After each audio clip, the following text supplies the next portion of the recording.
అగ్ని ప్రమాదాన్ని ఎలా నివారించాలి, మీరందరూ కూడా ఒక ఫైర్ ఫైటర్ లాగా పనిచేయాలి. ఒక ఫైర్ ఫైటర్ లా తయారు చేయడమే అగ్నిమాపక శాఖ యొక్క ముఖ్య ఉద్దేశం. మీరు ఏం చేయాలంటే, ఇది చిన్నగా ఉన్నప్పుడు ఫైర్ ఆపడానికి ఎక్కడికి వెళ్ళినా సరే, మీరు పెట్రోల్ బంక్కి వెళ్ళినా, మాల్స్కి వెళ్ళినా, చాలా చోట్లకి వెళ్తారు కదా, వెళ్ళినప్పుడు ఎక్కడ సిలిండర్లు కనిపిస్తున్నాయా మీకు? ఎస్టిమేషన్స్ కనిపిస్తున్నాయా? చేస్తారా? అది కనిపిస్తుంది కదా. అవి ఎలా ఉపయోగించాలని మీకు తెలిస్తే మిమ్మల్ని మీరు కాపాడుకుంటారు, తద్వారా మీ చుట్టుపక్కల వారిని కూడా మీరు కాపాడతారు. ఇది ఎలా ఉపయోగించాలో చెప్తారు.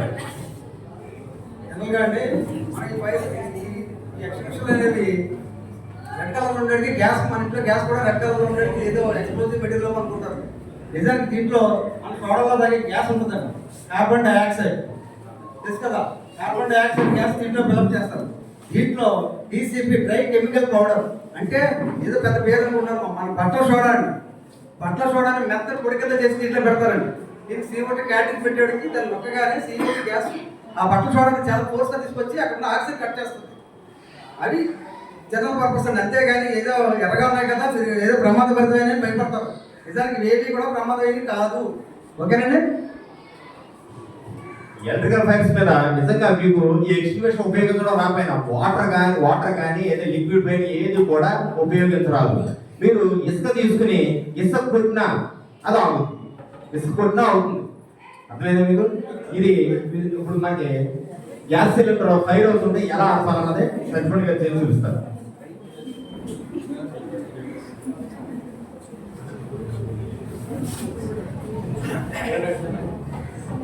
మన ఇంట్లో గ్యాస్ రెగ్యులర్ ఆన్ చేయగానే స్టవ్ కాడికి వెళ్తుందండి. స్టవ్ కాడ బాగా ఆన్ చేస్తాడు. మనం చేసినప్పుడు అక్కడ లీకేజ్ అయిందంటే ట్యూబ్ కాలిపోతూ వస్తుంది, ఇక్కడికి వచ్చి ఎండ్ అవుతుందండి.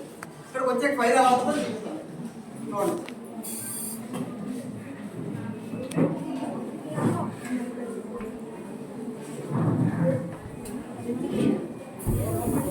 ఇలా ఉంటుందండి జనరల్గా. ఇలా వచ్చి మనం ఏం చేస్తాం, ఇలా ఫైర్ అవగానే మనం పారిపోతాం, ఇల్లు పారిపోతాడు. నిజానికి ఏముంటుంది ఇక్కడ రెగ్యులర్ కంటే బయట పట్టుకొచ్చి సిలిండర్ కావాలంటే ఆ గదిలో 2000 డిగ్రీ సెంటిగ్రేడ్ డెవలప్ అవ్వాలి. అప్పుడే ఈ బండ అనేది ఎక్స్పాండ్ అయ్యి బద్దలు అవుతుంది, పేరుతుంది, ఎక్స్ప్లోడ్ అవుతుంది. ఇక్కడ జనరల్గా మన ఇంట్లో ఫైర్ అవగానే మనకి ఇలాంటి బకెట్లు ఉంటాయి, 2 బకెట్లు, 5 బకెట్లు ఉంటాయి ఇంట్లో. ఈ బకెట్ని వాడి బయట ఎలా ఆపచ్చు మీకు నేర్పిస్తాం చూడండి. ఇలా పట్టుకుంటాడు, కాలు పట్టుకోవాలండి, కాలు అడ్డు వస్తుంది. అడ్డు నువ్వు పట్టుకునండి, ఇలా అని అలా ఆపి అప్పటి నుంచి ఉంటే